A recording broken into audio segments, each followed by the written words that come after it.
반갑습니다 여러분, 화장품 읽어주는 남자입니다. 화장품으로 모공을 줄일 수 있을까요? 오늘은 화장품으로 모공을 줄이는 방법에 대해서 화장품 읽어주는 남자와 알아보는 시간을 가지도록 하겠습니다. 자, 지금부터 시작합니다.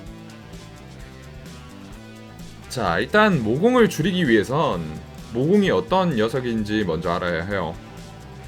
일단 모공은 털 구멍으로 털이 자라나는 공간입니다.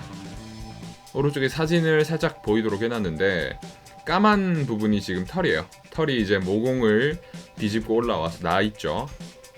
근데 이 모공은 피지선이랑 연결이 돼 있어요. 피지선은 피지를 분비해주는 샘이라고 생각하시면 되는데 이 피지가 모공을 통해서 이 털을 따라서 밖으로 나옵니다. 이곳이 바로 모공인데요.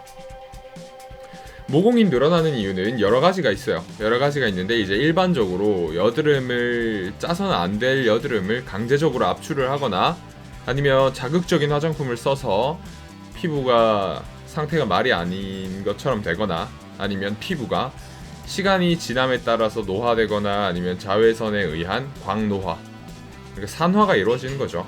이렇게 노화가 되거나 아니면 예를 들어서 손으로 뜯는다던가 아니면 피부를 심하게 당긴다던가 이런 잘못된 생활 습관을 가지고 있는 경우나 마지막으로 계절의 변화, 온도가 변하면서 모공이 자연스럽게 늘어났다 줄어들었다 이렇게 되면서 모공이 늘어나는 경우가 되게 많습니다.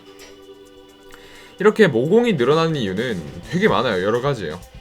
딱 한 가지를 집어서 너 때문에 모공이 늘어나 라고는 할 수가 없어요. 여러 가지 요인이 있기 때문에. 자, 그래서 우리는 모공을 닫아주는 화장품을 한번 보려고 합니다. 일단 화장품 중에 물 다음으로 에탄올 혹은 변성알코올 혹은 SD 알코올, SD40 알코올 뭐 이런 식으로 적혀져 있는데 이런 에탄올과 알코올류가 배합되어 있는 경우 모공을 닫아줄 수 있어요. 하지만 일시적으로 에탄올이 모공을 좋아주는 거지 영구적으로 모공이 닫히는 것은 절대로 아닙니다. 결론은 이상적으로 모공을 줄일 수 없고 심지어 에탄올이나 이런 변성알코올 같은 경우에는 피부에 되게 자극적이면서 여드름 피부에는 오히려 여드름을 덧나게 할 수 있는 원인이 됩니다. 여드름이 덧나면 여드름이 또 덧나서 모공은 또 늘어나고 이런 악순환의 반복이 이루어지겠죠. 그러니까 이건 이상적이지 못한 방법이다 라는 것을 알려드립니다. 자, 그리고 모공을 닫아주는 화장품에는 또 탄닌이 배합되어 있어요. 탄닌. 에탄올이 안 배합되어 있는 경우에는 탄닌이 배합되어 있는데 이 탄닌이 뭐냐면요, 감 아시죠 여러분? 감의 떫은 맛을 내는 성분이 바로 이 탄닌입니다. 이 탄닌은 서양산 위치아젤 추출물, 그리고 석류 추출물, 율피 추출물, 즉 밤 껍질 추출물, 그리고 러시아산 낙엽송 버섯 추출물, 카카오 추출물, 크랜베리 추출물, 숙성된 과일 추출물 및 와인 추출물에 상당량 배합되어 있는데요. 이 탄닌 같은 경우에도 모공을 좋아주는 역할을 해요. 그 떫은 맛이 마치 우리 혀의 미각을 완전 줄여버리는 것처럼 똑같이 탄닌은 모공을 좋아줄 수 있는 그런 성분입니다. 하지만 에탄올이랑 알코올이랑 똑같아요. 일시적으로는 모공을 줄여줄 수 있으나 영구적으로는 모공을 줄여주지 못한다는 점, 그게 핵심입니다. 심지어 이 탄닌 같은 경우에는 알레르기가 유발되는 사례도 꽤 있어요. 여드름이 유발되거나.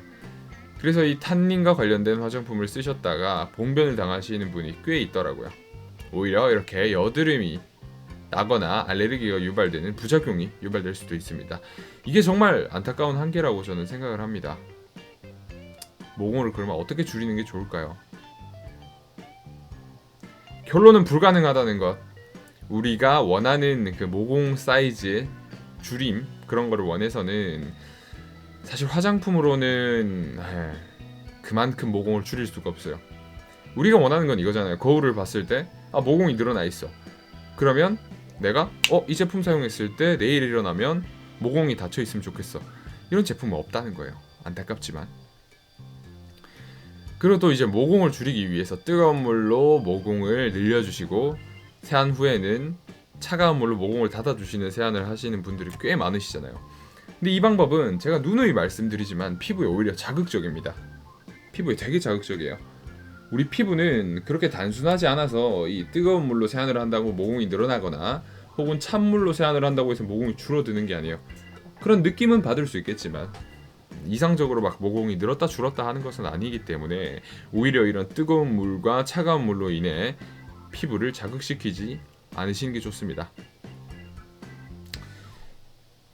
그렇다면 마지막이죠. 가장 이상적인 방법은 사실 피부과를 가는 수밖에 없어요. 피부과를 가서 레이저를 받거나 MTS를 받거나 이런 좀 시술들을 받게 되면 모공이 되게 혁신적으로 줄어들 수 있어요. 왜냐면 그 부분을 또 재생을 시키고 하는 거기 때문에 화장품으로는 근데 이런 것들이 불가능하죠. 무슨 레이저가 진피를 뚫고 침투하는 것도 아니고 MTS처럼 표피를 완전 긁어버리는 것도 아니고 안타깝지만 가격이 부담되지만 어쩔 수 없이 가장 이상적인 모공 줄이는 방법은 피부과를 방문하는 것입니다. 안타깝지만 여러분 화장품으로 모공을 줄이는 것을 기대하시면 안 돼요. 만약에 진짜 화장품으로 모공을 줄일 수 있었다면 저한테는 모공이 없겠죠. 수많은 화장품을 써왔으니까요. 화이팅입니다. 어쨌거나 모공을 줄일 수 있는 방법이 아예 없는 건 아니에요. 스트레스 받을 때 힘들 때 돈 차곡차곡 모아서 피부과 한번 가서 시원하게 모공 케어하면 됩니다. 걱정하지 마세요. 자, 조금은 안타까운 소식이었지만 12월 9일에 화장품으로 모공 줄이는 방법을 알아봤습니다. 오른쪽 밑에 있는 구독 버튼 한번 눌러주시면 감사할 것 같아요.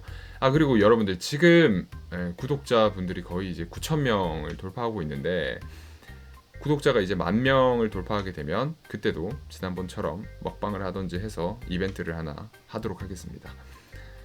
오늘도 좋은 하루 되시고요. 다음번에 뵙겠습니다. 더 좋은 영상으로 찾아뵐 수 있도록 항상 노력하는 화장품 읽어주는 남자가 되겠습니다.